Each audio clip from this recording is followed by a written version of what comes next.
Awaashi waraanni bilisummaa Oromoo yookiin ABO'n kana dhiisuutu kana gochuutu irra jiraate maal isaanirra eegama gara nagaan mariidhaan hiikuudhaaf kuni barbaachisaa ta'etta.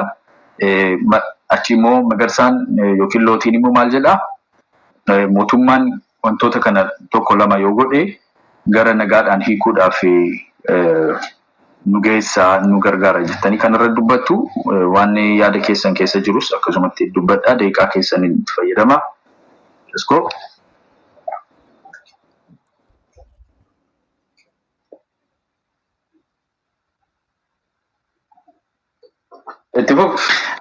Okay, galatoma.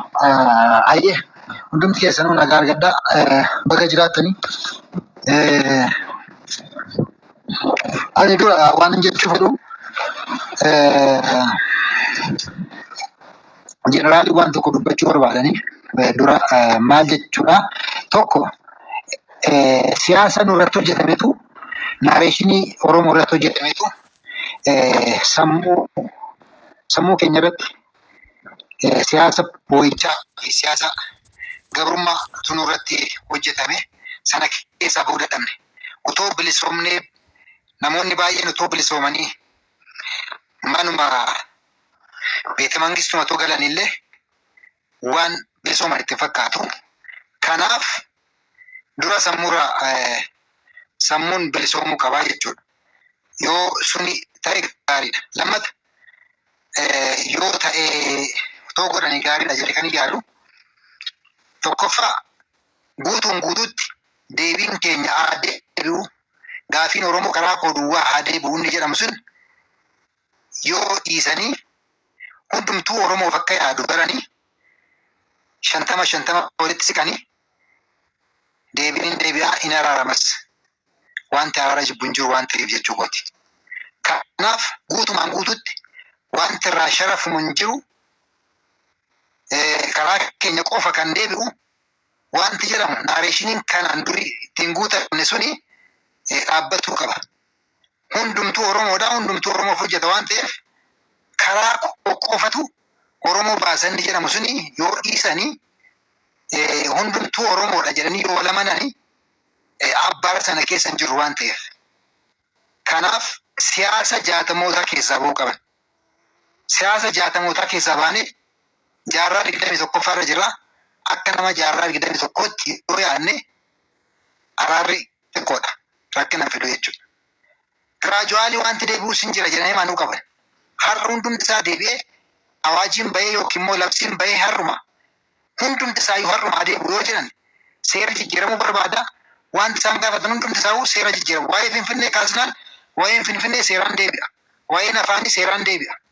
Seerri biyya kanaa jijjiiramuu qaba kana deebisuudhaaf. Kanaaf har'uma kaa'ati har'uma jijjiiraa inni jedhamu suni hafee giraajuwaalii waluma faana deebisnaa jedhanii wal amananii akka bulummaatti yoo itti deemame araarri ni dhufa. Inni guddaan isadha. Kan kanarraa hafee akka Oromootti itti dabaluu barbaada. Naareeshiniin waggaa 100 nurratti hojjetamee nu gallakkisuu hin dandeenye. Namni tokko biiliyoonara yoo ta'e sammuun isaa hin sooromne taanaan hiyyummaa isaa hin irraanfatu. Kanatu nurka jira mataa keenya keessa jechuudha. Namni hin bilisoomne jira har'allee wanta barbaade argateellee hin bilisoomneedha. Kanaaf bilisummaa argachuudhaaf dura ofirraa bilisoomuu qaba. Sammuun gabroomee uummata bilisoomsuu hin danda'u. Kanaaf boo'icha keessaa baanee obboleessa kooti inni kunis obboleessa kooti Oromoon haadhuma Oromootu hundumaa dhalee hundumtuu hin deebisa jedhanii amanuu qaba. Kun hin taane taana hin ta'u.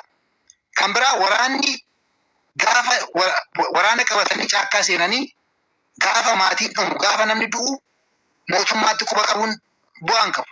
Maaliif jennaan magaalaa keessatti lolli ba'aa jirama. Akka duriillee magaalaa keessaa ba'an jiran waan ta'eef. Magaalaa keessaa ba'anii akkuma durii durin sodaatu durin dhiisu ture magaalaa keessatti lolli hin jiru ture akka beekutti. Amma garuu gara magaalaatti deema. Kuni marreechaadhaan wanti jiru jira. Samoona kan amma kan uummanni ittiin dhumaa jiru magaalaa keessaa dafataan magaalaatti gala jechuudha. Gorellaa faayitiin magaala seeni jechuudha.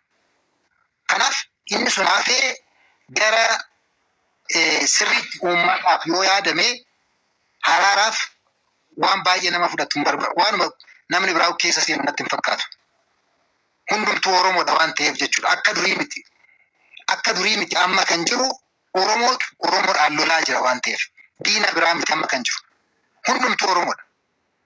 Kanaaf kanumaan dubbachuu barbaada. Kan biraatti ittiin fufa. Daqiiqaan koos ga'eera waan ta'eef galatooma.